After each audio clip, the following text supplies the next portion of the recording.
मैं doctor Neeraj Khairwal, secretary government of Uttarakhand. हमारे साथ हैं एमडी महमूद सर NHIDCL से और एडिशनल सेक्रेटरी भारत सरकार, DG इंफॉर्मेशन एंड SDRF। जैसा कि आप लोगों को ऑलरेडी इसके बारे में लगातार प्रेस कॉन्फ्रेंसेस के माध्यम से पता चल रहा है, हमारे जो रेस्क्यू ऑपरेशंस का सबसे इम्पोर्टेंट एक एस्पेक्ट है जो टनल के अंदर हॉरिजॉन्टल ओगर मशीन के द्वारा जो काम किया जा रहा था, उसके अंदर जो ओगर मशीन फंस गई थी, वो ओगर मशीन का काट करके वो सारा पार्ट निकाल लिया गया है। वो अर्ली मॉर्निंग में अराउंड 3:30 से 4 बजे के अराउंड वो काम पूरा हो गया था, मतलब कटने का 3:30 बजे 4 बजे तक निकल गया था। लेकिन उसी मशीन का जो हेड होता है आगे, वो हेड अभी अंदर फंसा हुआ है, उसके लिए पाइप को भी काटा गया। जो मशीन के जो लास्ट पार्ट है उससे 1 मीटर पाइप पहले काटा गया है, 0.9 मीटर पाइप और काट करके उसका एक प्रोविज़न रखा गया है। तो ये यू कैन से कि 1.9 मीटर के अराउंड जो पाइप है उसको कट करना पड़ेगा, लेकिन 1 मीटर ऑलरेडी कट किया गया है। 0.9 मीटर के बाद में पुश करने के लिए प्रयास किए जाएंगे, जिससे कि जो हेड है, हेड तक पहुंचा जा सके और हेड के चारों तरफ के जो और लोहे के सरिये, आप लोगों को फोटोज़ भी कुछ शेयर की गई हैं। आई थिंक आपको मीडिया ग्रुप के अंदर सभी को फोटोज़ मिल जाएंगी, आप उनको देख करके अपनी अपनी उसमें डाल सकते हैं डिटेल्स के साथ में। तो वो सारा का सारा कैसे निकाला जाएगा, उसके लिए उसको पुश करने का प्रयास करके उसके बाद में काट के निकाला जाएगा, और जरूरत पड़ने पर 0.9 मीटर का जैसे उसके आगे जाने के बाद वो पाइप काटा जा सकता है। और जैसे अगर वो पुश होना स्टार्ट हो जाएगा तो यही प्रक्रिया जैसे पहले की थी कि जो भी लोहे की छड़ें, जो सरिये होते हैं या पाइप जो मोटे वाले हैं, जो आप लोगों को पूर्व में बताया गया कि कम से कम काफ़ी हैवी डेंसिटी के पाइप हैं, तो उन सबको काट करके फिर आगे बढ़ा जाएगा। जिस स्पीड से पाइप का अगर पुश हो पाता है वो आप लोगों को ऑलरेडी एक्सप्लेन की जा चुकी है, तो इस चीज़ को रिपीट करने का फ़ायदा नहीं है। लेकिन समरीली जो हमारा कल काम था वो ओगर मशीन निकालने वाला, वो प्रॉपर पूरा हो चुका है। और आगे का काम अभी जो पाइप वेल्ड करने का भी है, वो भी 3 मीटर का एक पाइप ऑलरेडी वेल्ड कर लिया गया है। तो संभवतः अभी जैसे अगले हाफ टू 1 आवर के अंदर दे विल ट्राई, जो बाकी बचा हुआ पार्ट निकालने के लिए होगा ना, पुश करेंगे, तो they will try to do that. तो वो सारा पार्ट जैसे आगे प्रोग्रेस होता है, डिफरेंट सर्कमस्टेंसेस जो भी आते हैं उसके अनुसार वो अपना आगे का जो भी प्रोग्रेस के साथ में जो अल्टरनेट ऑप्शन है, प्लान ए ही चलता है तो प्लान ए बहुत अच्छी बात है, नहीं होगा तो plan B, otherwise plan C, वो सारे के सारे दे विल एक्सप्लोर दैट। बाकी जो हमारे अल्टरनेट ऑप्शंस पे हैं, इसके अलावा आप लोगों को पता है कि आज PMO से principal secretary PK Mishra sir, वहाँ से होम सेक्रेटरी भल्ला सर, हमारे chief secretary Sandhu sir, additional secretary Rao sir और जो यहाँ की टीम है, इन सभी ने पूरा सारी चीज़ों का विजिट किया था।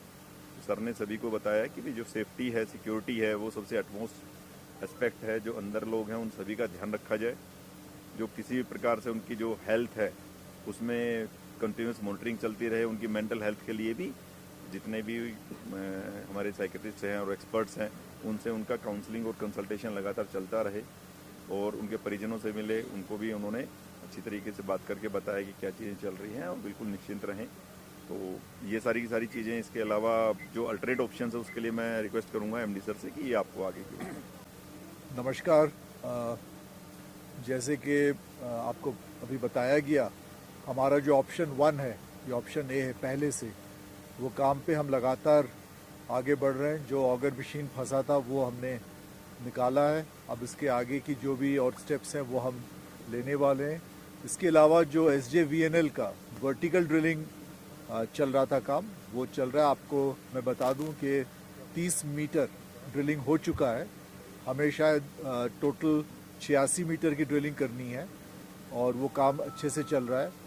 थोड़ी बहुत उसमें पानी आई थी, उसको हमने डी वाटरिंग की है, और कुछ अभी कुछ पत्थर आ रहे हैं जो कि थोड़ा सा कठिन काम है, लेकिन वो भी हम ड्रिलिंग करेंगे। ये काम बिल्कुल ट्रैक पे है। इसके अलावा RVNL की बात भी जो है, हमारी हॉराइजॉन्टल बोरिंग जो है, उसका मैंने कल आप लोगों को बताया था कि उसका कंक्रीट बेड बन रहा है, जिसमें हम टनल बोरिंग मशीन बैठाएंगे, माइक्रो टनलिंग करेंगे। वो 170-180 मीटर का बोरिंग उसमें करना होगा। वो हम उम्मीद कर रहे हैं कि कल परसों में वो काम हम शुरू कर सकें, क्योंकि उसकी मशीन, इक्विपमेंट वगैरह सब आ चुके हैं, उसको हमें इंस्टॉलेशन करना है। और जो बाकी काम है इसमें जो कल कोई आप में से कोई पूछा था मुझसे कि एक और ड्रिलिंग चल रही है छोटे 8 इंच की, जो मैंने बताया था कि हम वो कर रहे हैं ताकि हमें रॉक का स्ट्रेटा का पता चल पाए। एक ट्रायल बोर जैसा आप उसको समझ सकते हैं, वो हमने रखा है। वो भी हमने 75 मीटर तक ड्रिलिंग कर लिया है, और उसमें जो भी हमें जियोलॉजिकली जो भी हमारे फाइंडिंग्स आ रही है, वो हम जो बड़े SJVNL की ड्रिलिंग कर रहे हैं उसमें हम वो फाइंडिंग्स हमारे लिए उसमें फ़ायदेमंद है। वर्टिकल दोनों वर्टिकल ही हैं, तो ये काम हमारे सारे अच्छे चल रहे हैं। तो जो अब हमारा जो मेन जो प्लान है, प्लान ए, जिसके बारे में डॉक्टर नीरज बहुत डिटेल में बताए, फिर प्लान 2, 3 या ऑप्शन 2, 3 जो है वो सब लाइन पे है, सब ट्रैक पे है। चलिए, गुड इवनिंग, नमस्कार। आज की इवनिंग प्रेस कॉन्फ्रेंस में आप सभी का स्वागत है। जैसा कि आप सभी की इच्छा भी थी कि कुछ पॉजिटिव न्यूज़ हो, तो पॉजिटिव न्यूज़ के तौर पे आप लोगों को देना चाहेंगे कि जो हमारा ओगर का पार्ट फंसा हुआ था उसको निकालने के बाद में जो 1.9 मीटर काटा था, उसके अंदर 3 किश्तों में सबसे पहले 220 mm पुश किया गया, तो वो हो गया। वो जो सबसे बड़ा क्रिटिकल पार्ट था कि कहीं लगभग 2.5 दिन से ज़्यादा हो गया है, जो पाइप है उसको कहीं शेप लेकर के थोड़ा सा, जिसको कहते हैं सेटिंग ना हो गया और आगे पुश ना हो पाए, जिसके लिए चिंता थी कि हमें और अल्टरनेट पे जाना पड़ सकता है। तो अभी संभवतः नहीं जाना पड़ेगा। उसके बाद 500 mm पुश किया गया। मतलब जैसे आप पूछ भी रहे थे कि भाई जो रेट माइनस टेक्निक क्या होती है, मतलब जो भी है they not rate minus but rate minus technique बोली जाती है कि वो क्लियर करते हैं। उन्होंने पार्ट क्लियर किया, क्लियर करके फिर पुश किया। तो जैसे पहले गो में 220 mm पुश किया गया, यानी आप समझ सकते हैं 0.2 मीटर, 0.22 मीटर। फिर सेकंड गो के अंदर जो क्लियर किया, उन्होंने क्लियर करके 500 mm पुश हुआ, यानी 0.5 मीटर। उसके बाद थर्ड गो के अंदर फिर जैसे उन्होंने थोड़ा सा क्लियर किया, तो 200 mm मतलब 0.2 मीटर फिर पुश हो पाया। सो इस टाइप से ये लगभग पिछले 2 घंटे में, लेकिन ऐसा नहीं है कि यही स्पीड रहेगी। जैसे जो 500 mm पुश किया गया, तो आप समझ सकते हैं कि पुश करने में उसमें सिर्फ 5 मिनट लगे।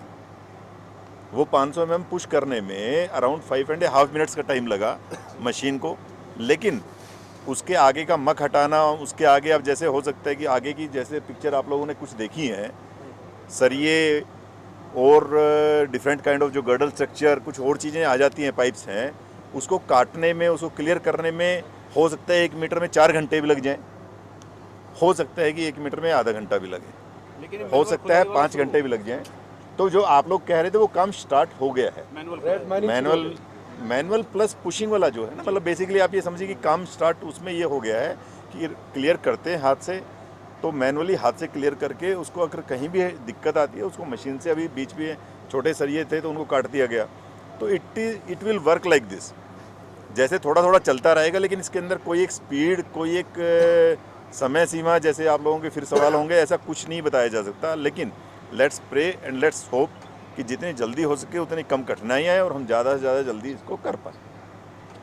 सेकंड जो बाकी हैं अल्टरनेटिव, उसके लिए मैं चाहूँगा महमूद सर से कि आप इसके बारे में ब्रीफ करेंगे। दूसरा पहले मैं बता दूं कि हमारा जो वर्टिकल बोरिंग भी काम चल रहा है, जो SJVNL कर रहा है, वो हमारा अभी 36 मीटर हो चुका है। हमें और 50 मीटर के लगभग हमें करना है। आप लोग को याद होगा कि मैंने बोला था कि टोटल 86 मीटर उसमें जाना है, तो वो काम भी हमारा अच्छा चल रहा है। और जहाँ तक कि हॉराइजॉन्टल बोरिंग की बात हुई, मैं बस 1-2 चीज़ इतना ही ऐड करूँगा कि आप लोग को ये ध्यान में रखना है कि 1.9 मीटर्स हमने पाइप जो आगे डैमेज था वो हमें कट करना पड़ा। तो अभी जो 0.9 मीटर्स है, हम मतलब 1.9 से सिर्फ 0.9 मीटर्स हमने मेकअप किया है। तो हमारा ये मतलब ये उम्मीद है कि 1.9 मतलब और अनदर 1 मीटर हम जल्द से जल्द जाएं। लेकिन उसके अगला जो 6 मीटर आएगा वो हमारे लिए थोड़ा सा कठिन हो सकता है। अब ये सब अंदाज की बात है, क्योंकि हम ये सोच रहे हैं कि शायद वहाँ भी गर्डर, वहाँ भी 4 पोल्स, पाइप्स, मेटल के हो सकते हैं आइटम।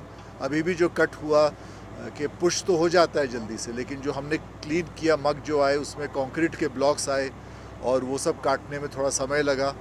तो 6 मीटर जो अगला है अनदर 1 मीटर करने के बाद वो थोड़ा सा हमारे लिए चुनौती भरा होगा और फिर हम उसको रिव्यू कर रहे हैं रेगुलरली। हम देख रहे हैं जो भी एक्शन लेना होगा हम लेंगे साइमल्टेनियसली और उम्मीद करते हैं कि जल्द से जल्द हम आगे बढ़ते रहें।